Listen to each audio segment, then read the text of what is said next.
nombre es Vanessa López Montoyo, soy residente de Medicina Interna de primer año y el día de hoy me corresponde la charla del Hospital Alma Mater de Antioquia. La idea es continuar con la actualización de las guías GOL 2023, que ya se dio la primera parte, que era sobre todo del manejo ambulatorio. El día de hoy vamos a hablar más sobre exacerbación de POC basados en algunos casos clínicos. Mi asesora para esta charla fue la doctora María Cristina Uribe. Ella es internista del Hospital Alma Mater y en un ratito ella ya nos estará acompañando. Para empezar, hablemos un poquito de la definición. La definición fue una de las cosas que cambió para la edición de este año de la guía.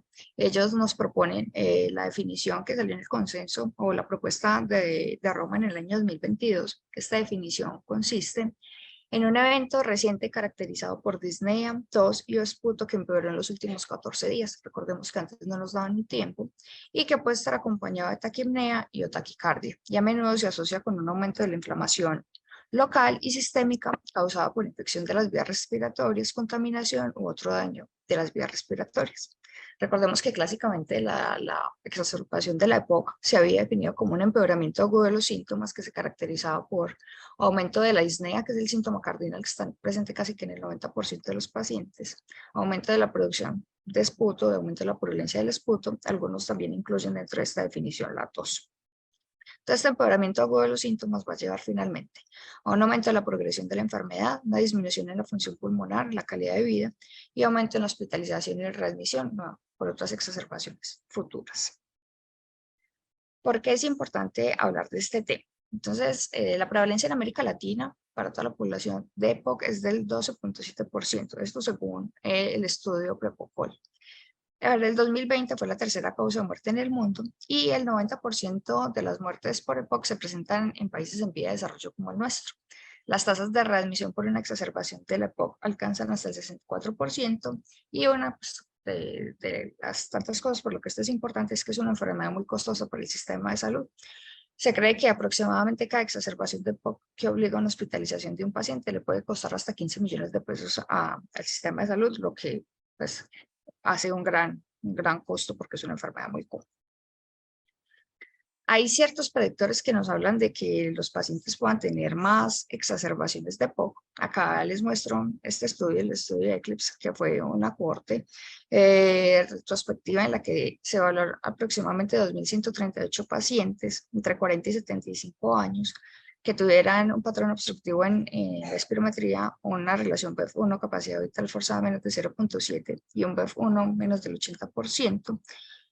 Y lo que buscaba era ver cuáles eran esos factores que hacían que los pacientes se exacerbaran más. Sacaron dos publicaciones a partir de esta cohorte y se encontró que aquellos factores que tenían un OR mayor eran que el paciente tenía una exacerbación en el año previo con un OR del 5.7%, que el paciente tuviera una caída de 100 mililitros del BEF1 en el último año y que tuviera enfermedad por reflujo gastroesofágico. En la segunda publicación, que fue en el mismo año de esta cohorte, se vio que también aquellos pacientes que tenían una relación entre la arteria pulmonar y la aorta mayor de uno también tenían más riesgo de exacerbaciones graves y de todo tipo de exacerbaciones, que es lo que les pongo acá junto con los otros factores ya mencionados. Entonces, ahora sí, empecemos con los casos clínicos. El primer caso clínico que les traemos para el día de hoy se trata de una paciente femenina de 66 años, ama de casa, soltera, 3 hijas, residente en Medellín en el barrio popular. El Bartel de la paciente era de 100 puntos. Su motivo de consulta es: estoy muy ahogada. En cuanto a la enfermedad actual, se trataba de un cuadro clínico de una semana de disnea progresiva de medianos a pequeños esfuerzos y hora en reposo, sin aumento de la tos, del esputo ni cambio en las características del esputo. La paciente tiene antecedentes de una enfermedad pulmonar obstructiva crónica del grupo E sin diagnóstico espirométrico, oxígeno requiriente las 24 horas. Quirúrgicos, 2 curetajes por óbitos fetales. Farmacológicos, la paciente solo estaba con salbutamol y bromuro y para propia necesidad. Tóxicos, la paciente estaba quizá hasta hace 2 años, con un IPA de 150 paquetes año, exposición a combustión de biomasa por más de 10 años, no alcohol ni otras sustancias. Inmunológico, solo una vacuna para COVID-19, pero no tenía vacunación ni contra neumococo ni influenza. La paciente al ingreso al servicio de urgencias tenía claros signos de dificultad respiratoria, tenía tiraje supraclavicular, aumento del trabajo respiratorio, expiración prolongada, un murmullo vesicular disminuido y en las bases se encontraban con algunas sibilancias. los signos vitales, la paciente estaba hipertensa, taquicárdica, taquipneica y francamente desaturada, 60% con aire ambiente. A el ingreso le empezaron oxigenoterapia, inhaloterapia, esteroides orales y se le tomaron unos gases arteriales que muestran una acidosis respiratoria, pH 7.3 con un CO2 de 75.9, una saturación de 95, pero en ese momento ya con una FIO2 del 50%, pero una PAFI de 170. Dentro de los paraclínicos la PCR no estaba elevada y no se veían mayores alteraciones en el hemograma. Se le ordena un electrocardiograma a la paciente que no muestra nada más que algunos signos incipientes de anormalidad auricular derecha y una radiografía de tórax que muestra claros signos de atrapamiento aéreo y el hilo pulmonar acá un poquito grande, pero ningún signo de consolidación, neumotórax, ni otra indicación de comorbilidades que nos hayan descompensado a la paciente. Entonces acá vamos a hablar sobre la clasificación que nos propone la guía GOLD para la exacerbación aguda en la edición de este año. Lo primero que nos proponen es la clasificación según la propuesta de Roma, que fue la misma que les mencioné anteriormente, que ya nos ponía el límite de 14 días. Entonces, ¿qué nos dice la propuesta de Roma respecto a la clasificación de los pacientes con exacerbación aguda? 10. Todo paciente que usted sospeche que tiene una exacerbación aguda de la época, que llegue al servicio de urgencias, usted debe confirmar el diagnóstico y después de eso clasificarlo en leve, moderado y grave. Leve son aquellos pacientes que tienen una disnea con una escala análoga de la disnea menor de 5, esa escala análoga de 0 a 10, 0, el paciente no tiene disnea 10, tiene la peor disnea de su vida, eso en general se va a hacer pues con una ayuda visual y que el paciente nos diga más o menos en qué punto se siente, pues cuál es su percepción. Una frecuencia respiratoria menos de 24, una frecuencia cardíaca menos de 95, que el paciente esté saturando más de 92% aire ambiente o con la prescripción de oxígeno usual que tenía el paciente o que no tenga un cambio de más del 3% y que tenga una PCR menor de 10 miligramos por litro. Si mi paciente cumple todas las condiciones que anteriormente les mencioné, mi paciente se clasifica como una exacerbación leve.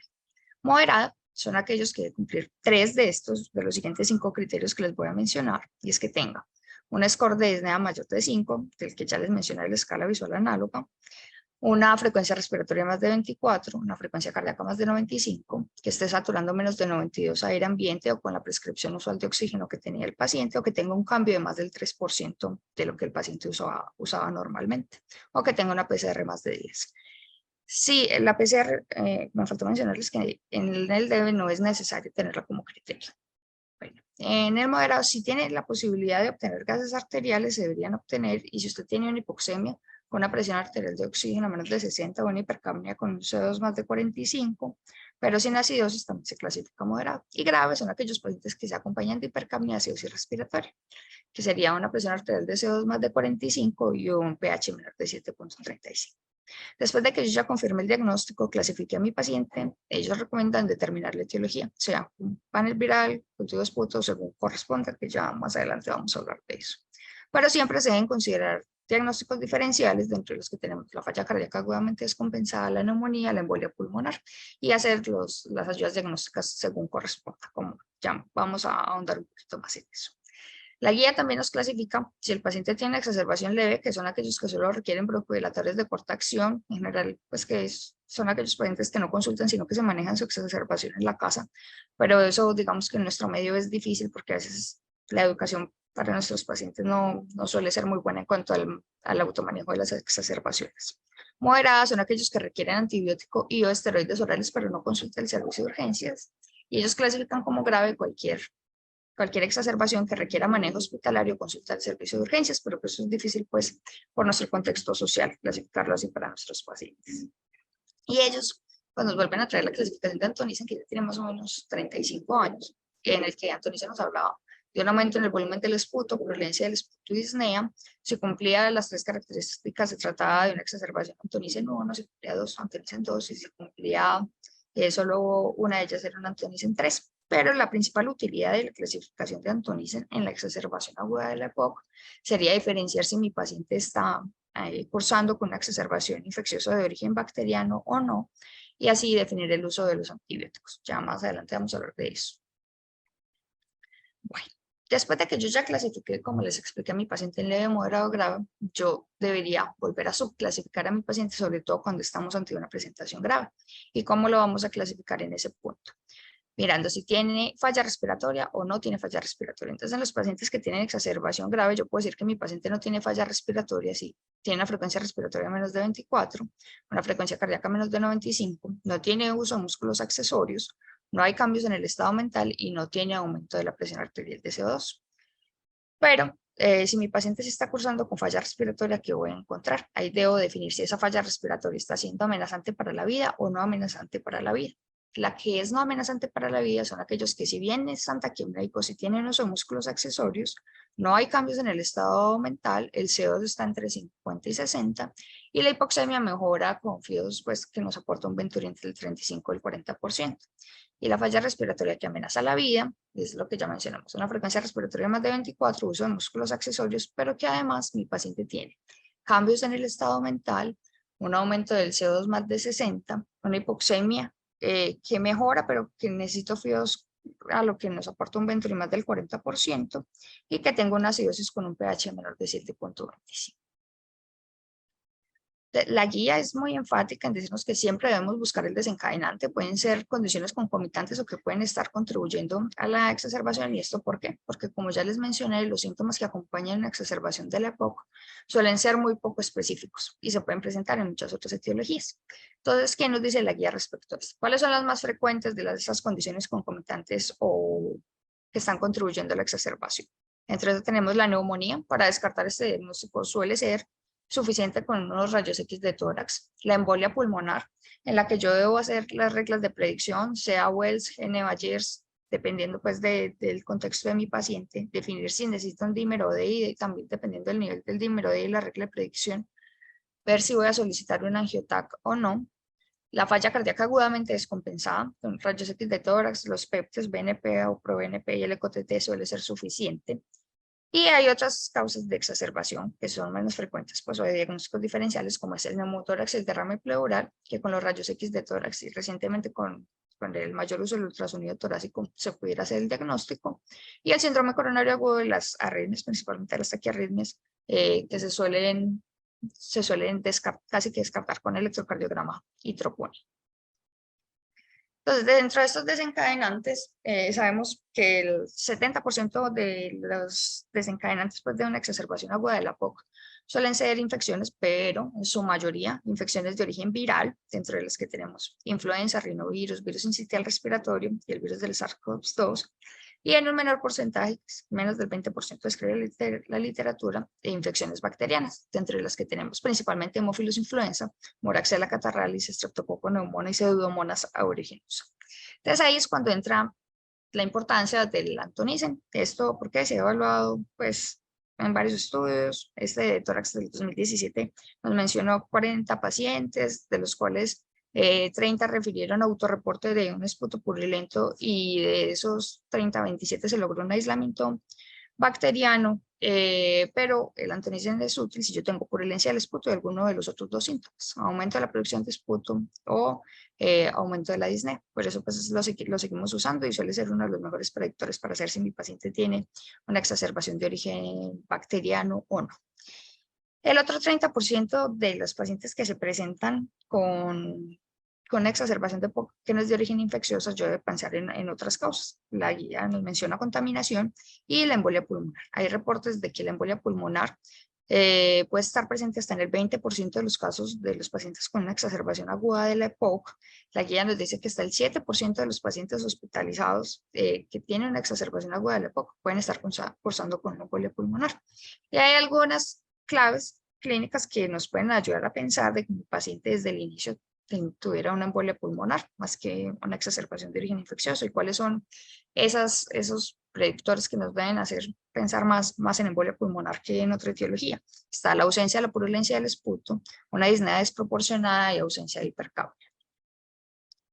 En cuanto al uso de las imágenes, la exacerbación aguda de la POC tenemos, como les mencioné anteriormente, en general con los rayos X de tórax solemos tener un buen rendimiento para la mayoría de los diagnósticos diferenciales o concomitantes. Entonces este nos permite excluir otros diagnósticos, como ya les mencioné, sobre todo consolidación, neumotórax también, Y en los hallazgos de la exacerbación de EPOC solemos encontrar engrosamiento de la pared bronquial, unos vasos prominentes, que eso nos habla más de signos indirectos de hipertensión pulmonar, encontrar el parénquima pulmonar hiperlúcido y cambios de hiperinsuflación. Y la tomografía, que la tomografía no tiene un papel muy bien establecido en la exacerbación aguda de la EPOC, digamos que sí podemos encontrar algunos cambios, como es cambios en el calibre y la pared de las vías respiratorias, hiperinsuflación, vasoconstricción pulmonar e hipertensión arterial pulmonar. Pero se ha demostrado que la tomografía no cambia pronóstico ni manejo, incluso en aquellos pacientes con exacerbación grave. Entonces, no está muy bien definido en qué pacientes con exacerbación de la EPOC se debería llevar a una tomografía. El único escenario bien definido, digamos, es ante la sospecha que mi paciente tenga una embolia pulmonar, pudiera ir mi paciente a angiotac, de resto no existe una clara recomendación. Y en pacientes estables, pero con exacerbaciones frecuentes, puede ser útil, sobre todo si estamos buscando bronquiectasis u otros factores que estén predisponiendo a exacerbaciones frecuentes. Realmente existen dudas sobre el costo-beneficio de la tomografía en la exacerbación aguda de la EPOC. Probablemente es un examen muy caro y que no nos aporta cosas diferentes a lo que ya nos aporta los rayos X de tórax. Bueno, traigo esta diapositiva porque recientemente pues, se han ido implementando y fomentando más el uso del POCUS, de la ultrasonía a la cabecera del paciente y especialmente de la ecografía pulmonar. Entonces, realmente en ecografía pulmonar no vamos a tener un hallazgo característico de exacerbación de POC, pero sí nos ayuda a descartar las otras enfermedades concomitantes o diagnósticos diferenciales. Entonces, en la exacerbación de POC, en el ultrasonido de la cabecera del paciente, podemos encontrar que se caracteriza por líneas A bilaterales de predominio anterior, con deslizamiento y sin consolidación. Pero si yo estoy sospechando que mi paciente pueda tener una consolidación, sí puedo encontrar líneas B y áreas de consolidación subpleural, hepatización o broncograma, en falla cardíaca, signos de sobrecarga, líneas B, y también puedo hacer protocolo de EXUS y evaluar cómo está el estado de congestión de mi paciente. También puedo encontrar signos de derrame pleural. En casos de neumotórax pueden tener ausencia del deslizamiento pulmonar, ausencia de las líneas B y también ausencia de consolidación. Otras ayudas diagnósticas que la guía no hace una recomendación clara sobre ellas, pero que igual las mencionan y es importante hablar de ellas. Tenemos el estudio de esputo, que sabemos que no es necesario obtener para la mayoría de los pacientes, solo en aquellos pacientes que tengan factores de riesgo para pseudomonas. Como cuáles factores de riesgo: que el paciente haya tenido una hospitalización reciente en los últimos 90 días, que haya sido más de 2 días, cursos de antibióticos en el último año, sobre todo el riesgo es más de 4 cursos de antibióticos al año, un EPOC grave con un BEF1 menor del 30%, un aislamiento previo para pseudomonas u uso sistémico de corticosteroides. También existe el riesgo con el uso inhalado. Pacientes que no mejoren con antibióticos empíricos iniciales y que a mí me gustaría tener un aislamiento, y falla respiratoria que amenaza la vida porque realmente pues, es una presentación muy grave.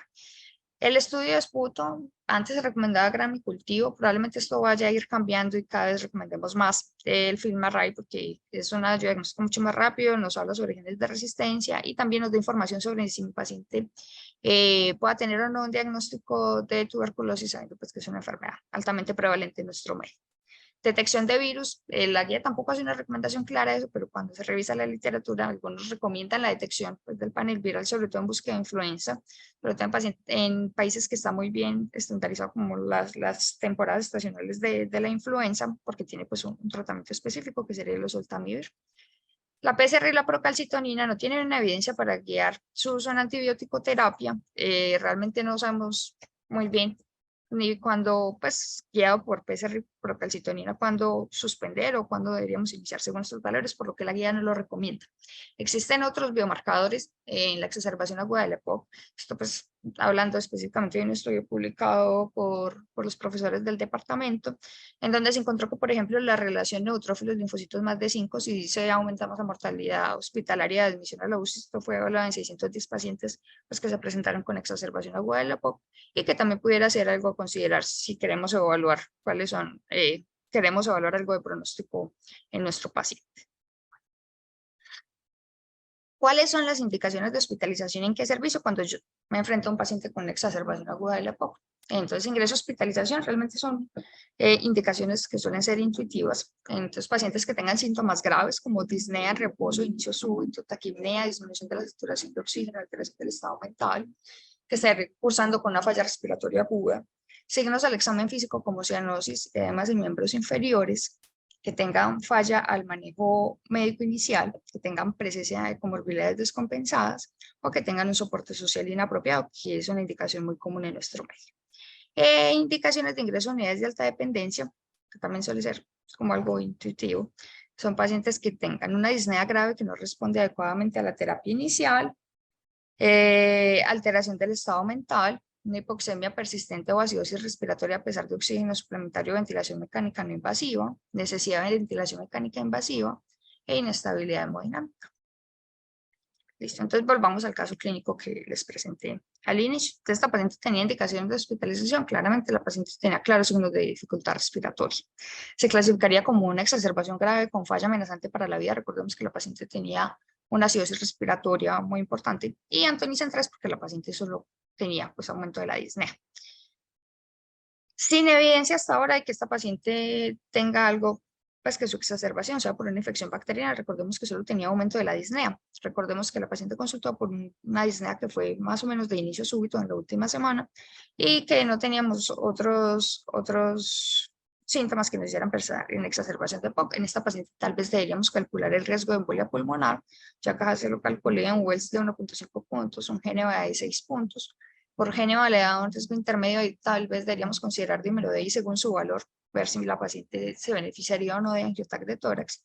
Pero hasta el momento no tenemos ni cambios en el electrocardiograma ni rayos X de tórax que indiquen otra condición concomitante o predisponente, por lo que no tiene indicación de TAC. El objetivo de este primer caso clínico era hablar sobre todo del diagnóstico, la clasificación de los pacientes con exacerbación aguda de POC. Ya vamos a pasar al caso clínico número 2, en el que nos vamos a centrar sobre todo en la parte de tratamiento. Entonces, para el caso clínico número 2, les traigo un paciente masculino de 74 años, residente en Medellín, casado, trabajó como vigilante, un Bartel de 80 puntos. El paciente consulta porque ha tenido asfixia. En la enfermedad actual se trata de un cuadro clínico de una semana de evolución de disnea de moderados esfuerzos, que ahora es en reposo, asociado a todos con expectoración verdosa, aumenta la expectoración, niega fiebre y niega alteración en el estado de conciencia. Dentro de los antecedentes, el paciente tiene una enfermedad pulmonar obstructiva crónica del grupo E sin diagnóstico espirométrico oxígeno requiriente las 24 horas, hipertensión arterial, diabetes mellitus tipo 2 no insulino requiriente, al parecer bien controlado y sin mención de complicaciones.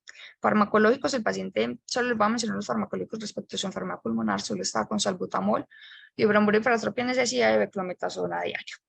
Tóxicos, el paciente que estaba aquí hasta hace 6 años, con un IPA de 75 paquetes años sin alcohol. Inmunológicos, 3 dosis de COVID-19, pero no tenía vacunación ni para neumococo ni influenza. Listo, muy bien. El paciente del ingreso tenía un signo de Huber, que recordemos que es la retracción intercostal paradójica asociada a la inspiración, que es un signo relativamente sensible y específico para la exacerbación de POC. Sensibilidad del 58%, especificidad del 86%. El paciente tenía un murmullo vesicular disminuido en bases asociado a sibilancias y roncus. Había aumento del trabajo respiratorio. Al ingreso, el paciente tenía una presión arterial normal, estaba taquicárdico, taquimneico, saturando 90 y con la cánula nasal a 4 litros por minuto. Él en su casa lo usaba generalmente a 3 litros por minuto. Los gases arteriales de ingreso, el paciente tenía una acidosis también respiratoria, una PCO2 de 61.8, una PAF de 224, en los paraclínicos una PCR de 10, unos leucocitos de 4.650, vemos que tiene una eosinopenia, una hemoglobina de 15, unas plaquetas de 199.000. El paciente se inicia atención con metilprednisolona, beta-2 agonista y sulfato de magnesio. Durante su estancia, el paciente se encontraba en una unidad local. Durante su estancia en la unidad local, el paciente tuvo deterioro ventilatorio progresivo y requirió intubación orotraqueal. Trasladan a una unidad con disponibilidad de unidad de cuidado intensivo e inician tratamiento antibiótico. En el electrocardiograma, con el cual no contamos la imagen, estaba reportado que no tenía alteraciones mayores. Y en los rayos X de tórax pues, se le ve nada llamativo diferente a los signos de atrapamiento de aire, que también se ve el helio pulmonar de tamaño aumentado. Entonces, este paciente tenía indicación de hospitalización. Claramente, el paciente se encontraba intubado con una falla respiratoria amenazante para la vida. Entonces, así lo clasificamos, una exacerbación grave con una falla amenazante para la vida, antonicen 1. Y entre las otras consideraciones, entonces, sugestión de infección bacteriana, el paciente tenía disnea y aumento de la purulencia del esófago. y no tenía cambios en el electrocardiograma ni rayos X de tórax que indicaran otra condición concomitante o predisponente, por lo que en ese momento el paciente no tenía indicación de tomografía. Entonces, ¿cuáles son los puntos que vamos a tratar respecto a tratamiento? La oxigenoterapia y soporte ventilatorio, eso es de lo primero que vamos a hablar por el ABC del paciente.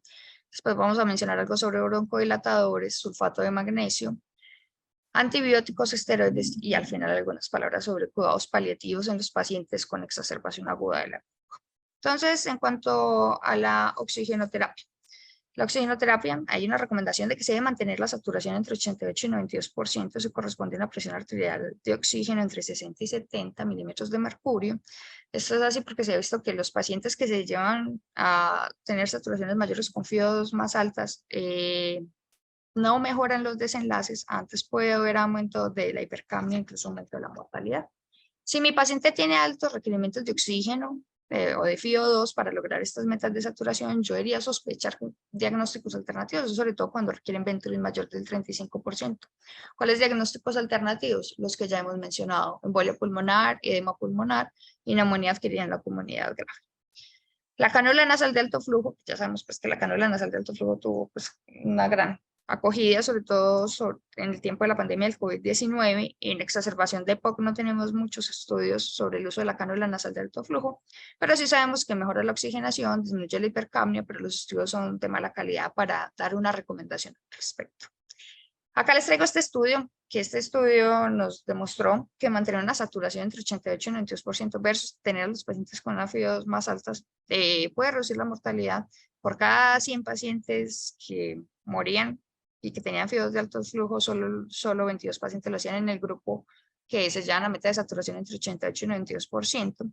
Si bien el intervalo de confianza es muy amplio, continúa siendo significativo. Esto probablemente esté en relación con el efecto Aldani, en el que si yo tengo más oxígeno en la sangre va a desplazar el CO2 de la hemoglobina, se va a unir el oxígeno, va a aumentar la hipercapnia, y eso puede llevar pues, a mayor mortalidad en los pacientes, como se vio en este estudio. El soporte ventilatorio de la guía nos da las recomendaciones sobre cuáles pacientes tienen indicación de ir a ventilación mecánica no invasiva. Esos son aquellos que cursan con acidosis respiratoria, con un CO2 mayor o igual de 45 y o un pH menor o igual de 7.35, que tengan disnea grave, con uso de músculos accesorios, movimiento paradójico de abdomen y retracciones, y una hipoxemia persistente a pesar de oxígeno. Hay ciertas contraindicaciones para la ventilación mecánica no invasiva. Es que mi paciente tenga una alteración del estado de conciencia, un Glasgow menos de 8, eso ya es indicación de intubación orotraqueal, que tenga incapacidad para limpiar secreciones o proteger la vía aérea, que tenga alto riesgo de aspiración, inestabilidad hemodinámica, que la ventilación mecánica no invasiva no sea tolerada o falla. Recordemos que iniciamos la ventilación mecánica no invasiva, debemos hacer gases arteriales de control a la hora, ver que la acidosis respiratoria y la hipercapnia ya han mejorado. Si no mejoraron, antes empeoraron, yo haría considerando que mi paciente tiene falla la ventilación mecánica no invasiva y ver si voy a tener que intubar o no a mi paciente. Para que la ventilación mecánica no invasiva sea más tolerada, en general se hace en contexto de pacientes que estén bajo sedación, sobre todo disociativa con dexmedetomidina. La otra contraindicación para la ventilación mecánica no invasiva es que mi paciente tenga una inminencia de paro, o que ya está en paro. Si mi paciente cumple alguna de estas condiciones, yo debería considerar que necesita una intubación orotraqueal. Acá les traigo este metaanálisis publicado en Cochrane en el año 2017. Incluyó 17 ensayos con 1.264 pacientes. Compararon los pacientes que tenían una falla respiratoria aguda hipercápnica por una exacerbación de EPOC y que iban a ventilación mecánica no invasiva versus aquellos que iban a ventilación mecánica invasiva. ¿Qué se encontró? Que aquellos pacientes que iban a ventilación mecánica no invasiva tenían una disminución de la mortalidad del 46%, acá podemos ver el RR 0.54%, con un NT de 12, es decir, debo tratar 12 pacientes con ventilación mecánica no invasiva para prevenir la mortalidad en uno. También disminuía las tasas de intubación orotraqueal con un RR de 0.43%, que vemos que el intervalo de confianza es significativo. La estancia hospitalaria disminuyó en 2.8 días y también se redujeron las complicaciones del tratamiento, sobre todo de la ventilación mecánica invasiva, como es la neumonía asociada al ventilador. Bueno, ya vamos a pasar a los broncodilatadores. Acá vamos a mencionar básicamente dos, el salbutamol y el bromuro de pratropio. Acá les traigo las dosis, pues cuando se va a hacer con nebulización y cuando se hace con inhalador de dosis medida, que recordemos que debe ser con espaciador o con inhalocámara. Entonces, ¿cuáles son las recomendaciones respecto al uso de los broncodilatadores? La guía dice que no hay evidencia de que usarlos en combinación sea superior a la monoterapia y que no tenemos evidencia de que los beta-2 agonistas sean superiores al bromuro de epatropin y en forma, pues, contraria. En general lo solemos usar en combinación. Tenemos un estudio, pero en época estable, en que la combinación de SAMA más ABA sí proporciona una broncodilatación superior en comparación al salbutamol solo, pero en exacerbación aguda no tenemos claridad de eso. Entonces, pues realmente la guía no da una recomendación en especial, solo que no es diferente usar monoterapia a usarlo en combinación. Acá les traigo este otro metaanálisis también publicado en Cochrane, pero en el año 2016, que incluyó 8 estudios, 250 participantes, y lo que buscaba era comparar si dar en nebulización versus dar con inhalador de dosis medida más espaciador o inhibidor de polvo seco era diferente. Realmente no se encontraron diferencias que fueran clínicamente significativas. Con los nebulizados sí se encontró que pudieran tener pues algo pues, a favor sobre los cambios en el BEF1 una hora posterior a que se iniciaron los broncodilatadores, pero esto es un desenlace subrogado. No hubo diferencia en disnea, hospitalización, estancia hospitalaria ni cambios en la saturación y tampoco hubo diferencia en los eventos adversos serios. Pero acá hay que hacer una salvedad y es que si mi paciente no tiene una técnica adecuada para hacer las inhalaciones con el inhalador de dosis media más el espaciador o el personal de enfermería no está lo suficientemente entrenado, tal vez yo me debería inclinar más por hacerlo con nebulizaciones y tener todo el efecto que deseo pues, de los broncodilatadores en mi paciente. Bueno, sulfato de magnesio, digamos que es una de las cosas nuevas que tenemos, que incluye la guía. Acá les traigo este metaanálisis que fue publicado en el año 2022 en Cochrane.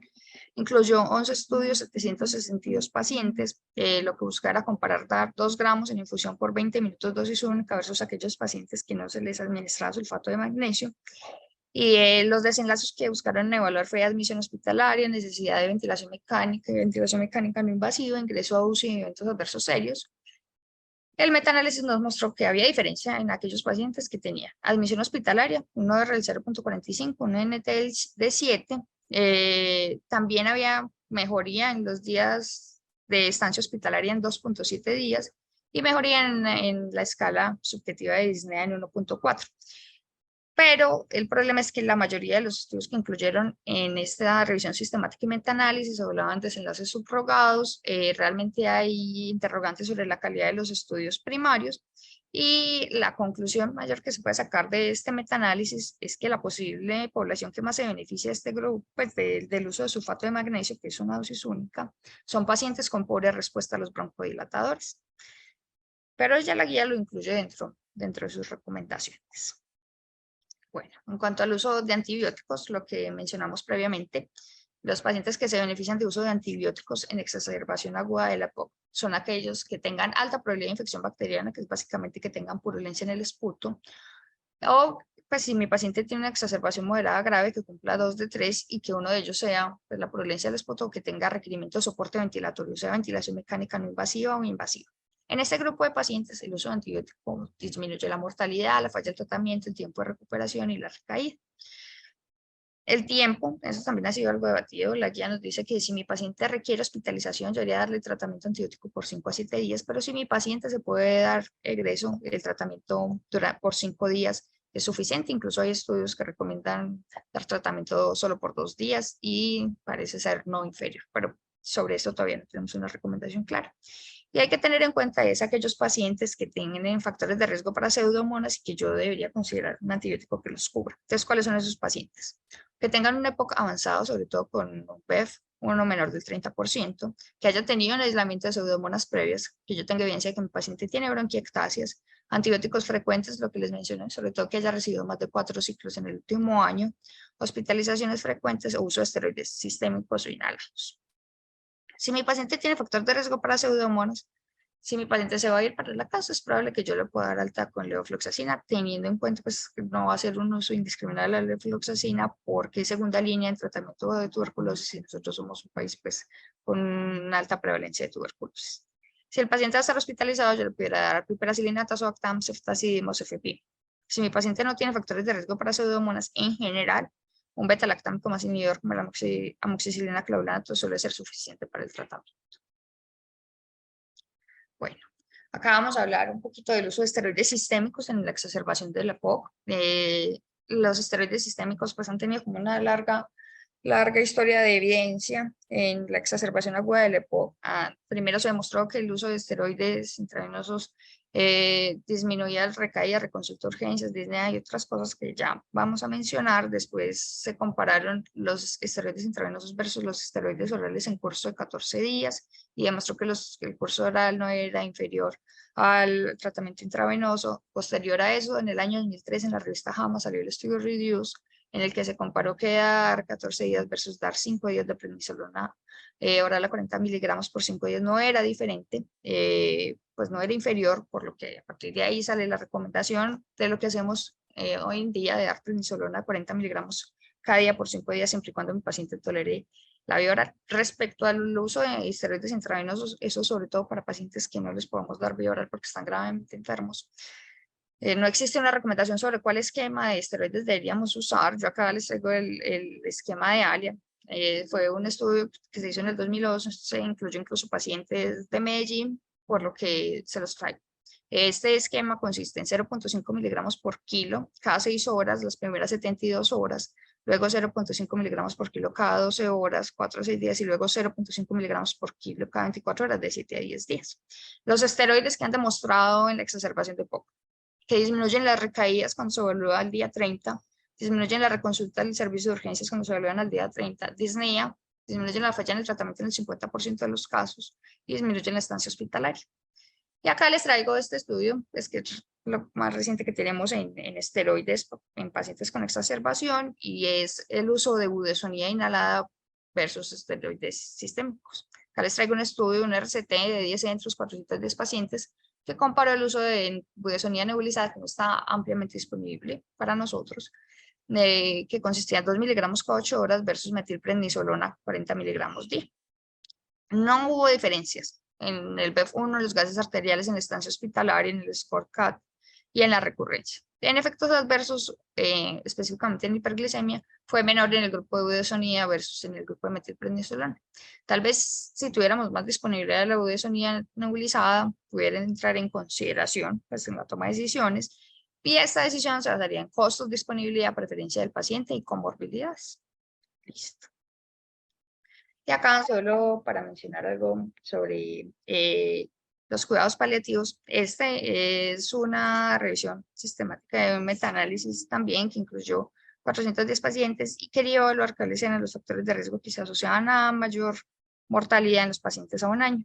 Entonces eran pacientes más de 70 años, un IMS menos de 21, una albúmina menos de 3,5, que eran deprimidos con disnea o un PODEX mayor o igual a 7. Ellos no dan una recomendación específica de cuántos de estos factores de riesgo debería cumplir un paciente, solo es una ayuda para pensar si mi paciente cumple más de un factor de riesgo de esto, si ha tenido exacerbaciones recurrentes, si deberíamos pensar que mi paciente se puede beneficiar de limitación del esfuerzo terapéutico. Pero eso tiene que ser una decisión conjunta, multidisciplinaria, etc. Solo es para fomentar cada vez más a disminuir el encarnizamiento terapéutico. Bueno, y volvamos al caso clínico número 2. Previo a la intubación orotraqueal de nuestro paciente, se debió considerar la ventilación mecánica no invasiva. Recordemos que este paciente tenía una acidosis respiratoria, pero no tenía, aparte de eso, ninguna indicación que nos obligara inmediatamente a pensar en intubación orotraqueal.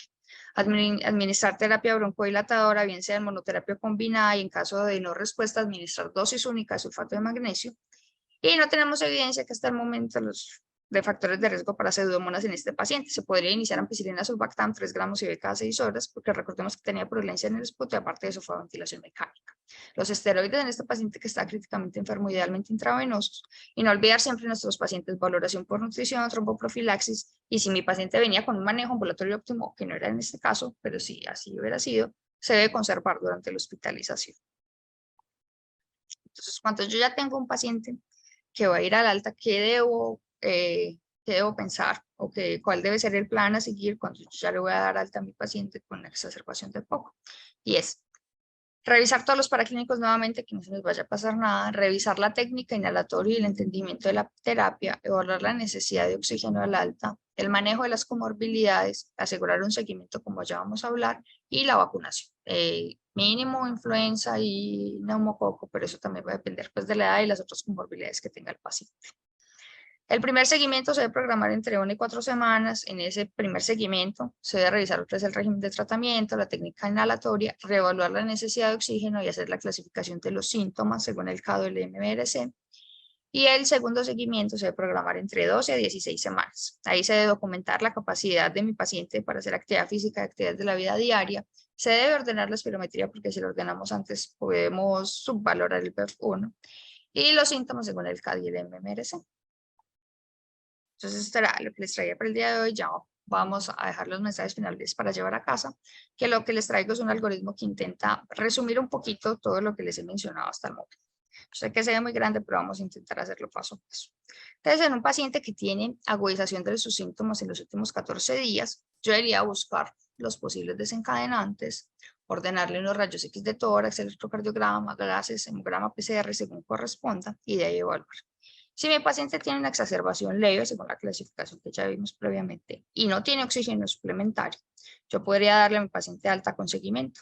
Si como mi paciente ya requirió una consulta del servicio de urgencias, ahí debería considerar darle prednisolona 40 miligramos por 5 días, broncodilatadores idealmente con inhalocámara, y si encuentra aumento de la purilencia del esputo, junto a otro síntoma, considerar antibiótico. Si es una exacerbación moderada, según condiciones, evaluar alta con tratamiento según cómo mi paciente esté. Pero si tengo una exacerbación grave, yo ahí debo definir si mi paciente tiene falla respiratoria o no tiene falla respiratoria.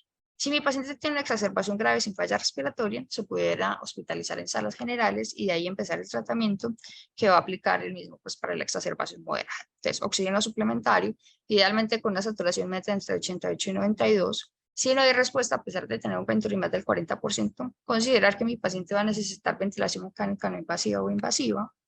El uso de broncodilatadores en general.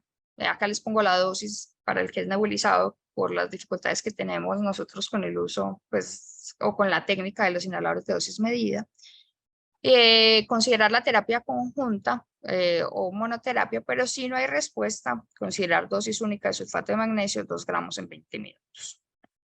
Los esteroides, que en general se recomienda la prednisolona oral 40 miligramos por 5 días, pero si mi paciente no tiene vía oral, considerar la budesonida nebulizada o la metilprednisolona intravenosa. Antibióticos solo en aquellos que tengan purilencia del esputo y otro síntoma, y aquellos que vayan a ir a ventilación mecánica no invasiva, mecánica invasiva o no invasiva. Si yo digo que un paciente tiene indicación de tratamiento antibiótico, ahí debería evaluar los riesgos de pseudomonas.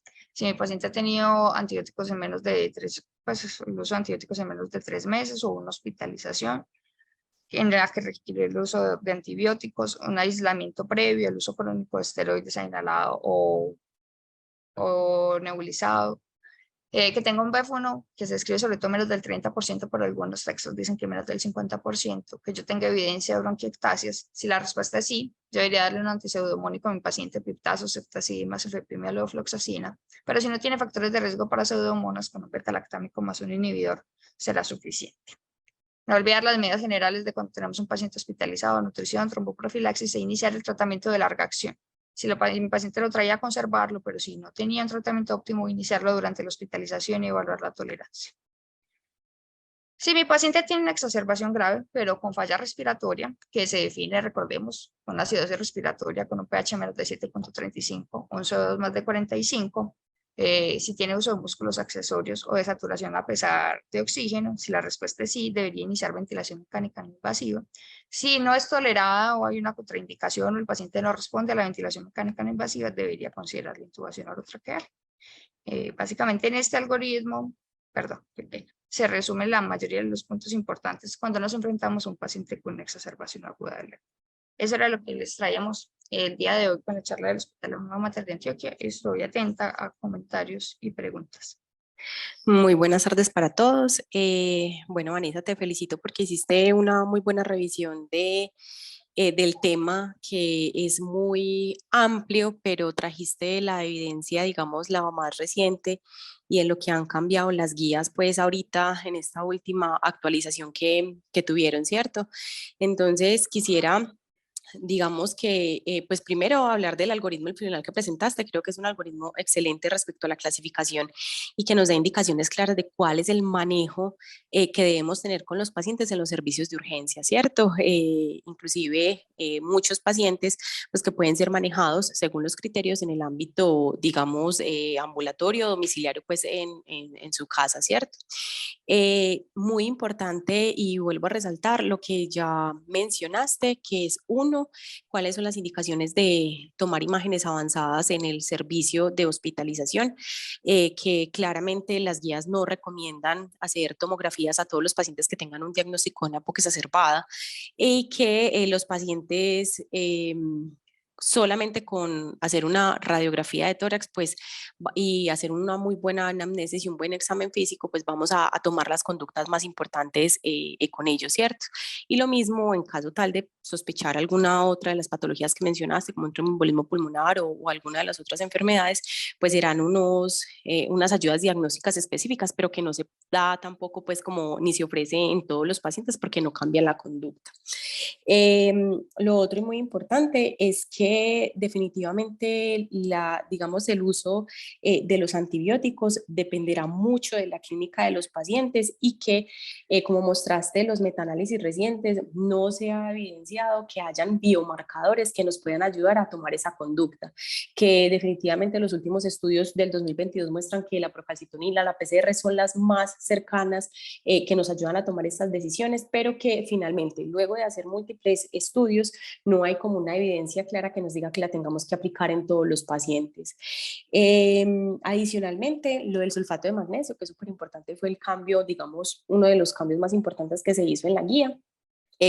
Recordar lo mismo, que es una medida que no se hace en todos los pacientes, sino que son pacientes que ya han fallado a la terapia inhalada y que adicionalmente no hay evidencia de desenlaces duros, no hay evidencia de disminución de estancia en UCI, ni de mortalidad, ni de ningún otro desenlace que simplemente es para mejorar un poco la disnea. Adicionalmente también ayuda para que los pacientes, digamos, tengan una estancia de 2 días menos en hospitalización y que tengan menos reingresos, que son desenlaces muy importantes, pero que no son duros como tal y que por lo tanto pues necesitamos más evidencia y más estudios para que podamos, digamos, recomendar ampliamente esta terapia. Y finalmente, no, felicitarte y digamos que haciendo la revisión o digamos la actualización en este tema, encontré un artículo bonito que me pareció y es que pareciera que hay estudios que muestran actualmente que los pacientes diabéticos que usan inhibidores de la SGLT2 o que no sean análogos de la GLP1, son pacientes que al parecer por todos los efectos inmunomoduladores que se permiten en estos pacientes por los diferentes mecanismos de acción que tienen, son pacientes que se les disminuye la severidad de las exacerbaciones y el ingreso por urgencias. Entonces, pues que dentro de una de las múltiples terapias que tenemos que tener en los ámbitos ambulatorios para estos también será pacientes con EPOC y que tengan diabetes, verificar que estén recibiendo este tipo pues, de medicamentos inhibidores de la SGLT2 y los análogos de GLP-1. No se demostró así con la metformina ni con el uso de sulfonilurias. Entonces es como un datico que encontré recientemente haciendo la revisión del tema. No sé si hay alguien más que tenga alguna pregunta. De hecho, el doctor Julián me había mencionado que en el chat habían preguntas, pero yo no las alcanzo a ver. Entonces, si me colabora con eso, lo agradecería. Profe, yo no veo ninguna pregunta, pero no sé. Listo. Perfecto. De mi parte no hay ninguna otra consideración. Profe, muchas gracias. Bueno, mencionaba que en preguntas, tenía un comentario relacionado con lo que presentaba Vanessa en el escenario del paciente con crisis grave, ¿cierto? Grave de la EPOC y con falla respiratoria. Digamos que el papel que viene teniendo en el mundo la cánula nasal de alto flujo en este escenario es mayor ante la limitación que tenemos en términos de disponibilidad. Pues digamos que no vemos tanto de ellas, pero siempre hay que recordar que la cánula nasal de alto flujo pues, permite administrar hasta 60 litros por minuto y esto, digamos, bajo de unas condiciones bioquímicas permiten, entre otras cosas, disminuir la frecuencia respiratoria y mejorar el volumen circulante. Muchos de estos pacientes que no responden a la terapia con ventilación mecánica no invasiva pudiesen incluso uno evitar la ventilación mecánica invasiva con el uso de estos dispositivos. Pasa lo mismo cuando estamos en ese protocolo de Winning, digamos, unas variables, digamos, desde el punto de vista de mecánica ventilatoria muy específicas. Entonces, como para abrir ese campo, digamos, de investigación en el uso pues, de cánulas nasal de alto flujo en paciente con EPOC. Sí, Bueno, creo que no hay más preguntas. Yo creo que podríamos terminar. No sé si alguien levantó la mano. Sí, sí me están escuchando. Sí, doctora, ahí lo escuchamos. Sí. Bueno, ¿cómo está? Mi nombre es Stevenson Rueda, yo soy internista de San Vicente de Fundación acá en Medellín. Bueno, unas consideraciones en especial. Primero, Vanessa, no, felicitaciones por abordarse el tema con la evidencia más actual y basaste toda tu charla como lo han basado las guías internacionales en un concepto en que se manejó Antonice. Recordar, como tú bien lo dices, Antonice es un estudio, pues si uno lo toma, es relativamente viejito, sí, en 1989, donde después de que es publicado en los análisis de medicina interna, es casi que pieza fundamental para tomar este artículo para definir y el manejo de las exacerbaciones. Pero hay unos puntos a considerar y yo creo que eso puede cambiar y siempre que yo escucho este tema me dejan más dudas que soluciones. Primero, pues recordar el estudio, aunque es publicado en 1989, pero fue una corte que se siguió de 1981 al 84, en el cual se siguieron 173 pacientes, todas las exacerbaciones, que están alrededor de 400 exacerbaciones, y el 80% era hombres. Eso es en el contexto general. Pero hay unos puntos muy importantes. Antonices, que los divides por brazos, brazo 1, brazo 2, brazo 3 de Antonices, en el cual responden al antibiótico. Él utilizaba 3 antibióticos nomás. Él no utilizó ampicilina sulbactam, cetazimina ni pitazo. Él lo que utilizó fue trimetoprim, doxiciclina y amoxicilina. Y a la mayoría de los pacientes le colocó la dosis de prednisolona de 40 miligramos y no utilizó otro corticoide ni sistémico. Y las exacerbaciones era una consideración dada por un grupo de apoyo de enfermería o por los síntomas que el paciente refería. Eso, ¿por qué lo toma a consideración? Primero, porque hay muchas cosas que han cambiado actualmente. Pues podremos imaginar que para allá, para 1981, la posibilidad de encontrar una etiología de una exacerbación era casi nula. Y en eso toma pie y fuerza del estudio de Antonissen, donde nos da una iniciativa de iniciar el manejo antibiótico en un escenario en donde era casi imposible encontrar una etiología. Pero eso ya ha cambiado, los laboratorios para encontrar la etiología han aumentado. Igualmente en el campo de las PCRs y los laboratorios moleculares hay que también saber la interpretación. También ha cambiado, como lo dice el colega, el aporte de la ventilación invasiva, la cánula de alto flujo, que tiene un escenario bien ganado en evitar las intubaciones en los pacientes con exacerbaciones con EPOC, los pacientes con insuficiencia cardíaca.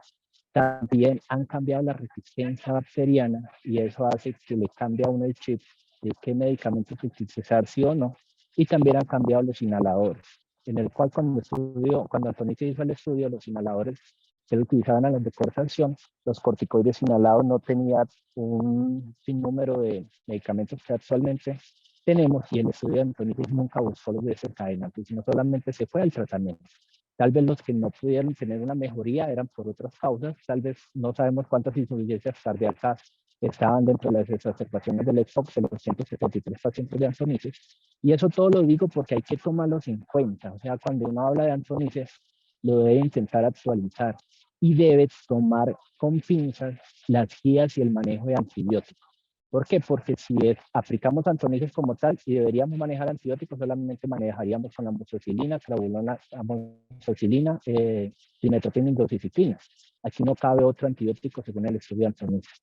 Entonces, ¿por qué tomo estas consideraciones? Tal vez debemos tomar las exacerbaciones en un ámbito actual, buscar más las exacerbaciones, la etiología de las exacerbaciones, e igual buscar más etiologías diagnósticas infecciosas. Tal vez el paciente solamente lo que necesita es manejo de corticoides no más, y tomar muy en serio los cambios hechos. O sea, el algoritmo me gustó, está muy bien edificado, felicitaciones, Vanessa, o sea, súper bien, pero solamente con cambios en la purulencia, tomar la decisión para el inicio de antibióticos.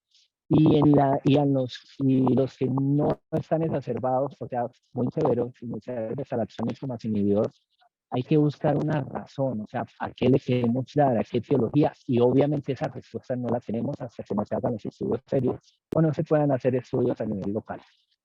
Ya definiendo, y en pocas palabras, esto es muy bonito, yo creo que todavía hace falta en la exacerbación de POC, mucha tela por cortar, muchos estudios locales, actualización de algo que fue hecho ya con mucho tiempo para allá, para 1989, y buscar la etiología debe ser uno de los pilares de nosotros como internistas ante la exacerbación del EPO. Y nuevo, felicitaciones, doctor Vanessa. Muy buenas tardes. Muchas gracias, profe, por los aportes y los comentarios. Bueno, y yo quería hacer otro comentario relacionado con, digamos, teniendo en cuenta la definición nueva que nos trae la guía de entender la EPOC como una enfermedad heterogénea. Hay un grupo bien importante de pacientes con secuelas fibrocicatriciales y sobre todo en nuestro medio asociadas a la tuberculosis.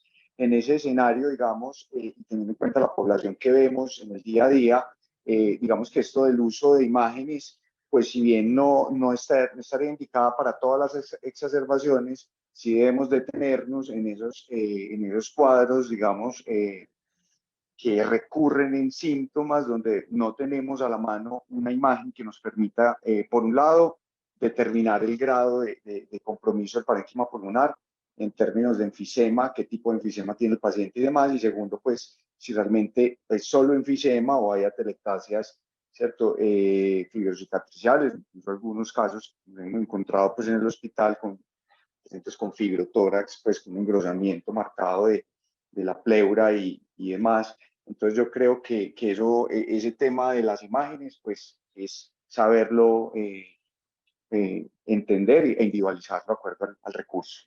Muchas gracias.